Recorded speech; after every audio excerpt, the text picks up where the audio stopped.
বাংলাদেশ প্রবাসী অধিকার পরিষদ গিরিশ শাখা সভাপতি। আমি গত 5 বছর হয়েছে গিরিশে বিপিনুর ভাইয়ের হাত শক্ত করার জন্য, বিপিনুর ভাইয়ের নির্দেশে আমি ওখানে প্রবাসীদের যে কোনো সমস্যা সমাধান করার জন্য আমি ওখানে কাজ করি। 5 বছর হয়েছে। আমি গত 2 সপ্তাহ হচ্ছে বাংলাদেশে আসছি ছুটিতে।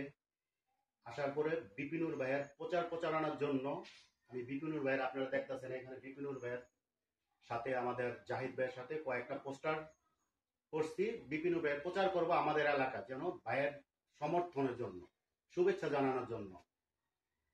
এর মধ্যে পোস্টার যখন নাকি আমি আমার ফেসবুকে আমি শেয়ার করি, ওলা ইউনিয়ন ছাত্র যুব দলের সদস্য শাহ আলম, দিন ইসলাম ডাক্তারের ছোট ভাই শাহ আলম, তার ভাতিজা ছাত্র দলের সেক্রেটারি, বর্তমানে সাধারণ সম্পাদক ওলা ইউনিয়ন, সে আমাকে ফোন দিয়ে হুমকি দেয় যদি আমি এরকম পোস্টারিং করি তাহলে তাদের থেকে আমার পারমিশন নিয়ে আমার পোস্টারিং করা লাগবে।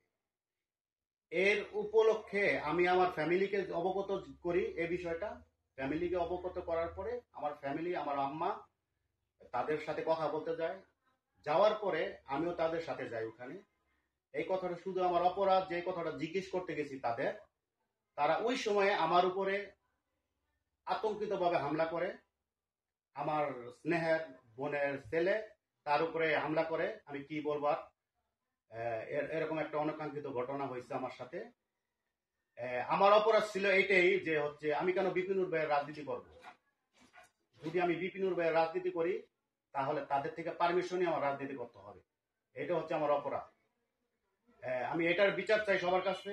এই ভিডিওটা জানি না কে দেখবে, উচ্চ মহলের যদি কোনো নেতৃবৃন্দ দেখে থাকেন তাদের কাছে আমার একটাই প্রশ্ন, যদি আমি বাংলাদেশ প্রবাসে আমি থাকি, বাংলাদেশে যেহেতু আসছি আমি এখানে, আমার কি রাজনীতি করার অধিকার নাই? আমি একজনকে সাপোর্ট করতে পারি না? আমার ভালোবাসার মানুষ থাকতে পারে না? তো এইটাই আমার অপরাধ। তাদের সন্ত্রাসী কার্যকলাপ শুধু আজকে যে আমার সাথে হয়েছে এরকম না, আমাদের মহল্লায় আশেপাশে অনেকের সাথে তারা এরকম করতেছে। সামনে হয়তো আরো বেশি করবে। কারণ তাদের একটাই কথা, যদি রাজনীতি করতে চাও আমাদের থেকে পারমিশন নিয়ে তারপর রাজনীতি করতে হবে। আর আরেকটা বিষয়, বৈষম্য বিরোধী ছাত্র আন্দোলনে যে আমার ভূমিকাটা আমি একটুখানি বলি। কয়েক হাজার লোক নিয়ে, প্রবাসী নিয়ে, রেমিনেন্স ফাইটার নিয়ে আমি গিরিশের বাড়িতে আমার নেতৃত্বে ওই দেশের পার্লামেন্টের সামনে আমি আন্দোলন করি। ওই দেশের রাষ্ট্রদূতের সাথে আমি কথা বলি, প্লাস ওইখানে আমি আন্দোলন করি। এই যে ছাত্রদের করুণ অবস্থা দেখা আমি ওইখান থেকে আমার পকেটের টাকা, আমি ওখানে কাজ করি, আমার পকেটের টাকা দিয়ে তাদের জন্য আমি পানির ব্যবস্থা করছি। আমার টাকা দিয়ে তাদের জন্য আমি বিস্কুটের ব্যবস্থা করছি, যেন আমার ছাত্র ভাইয়েরা যেন কষ্ট না করে।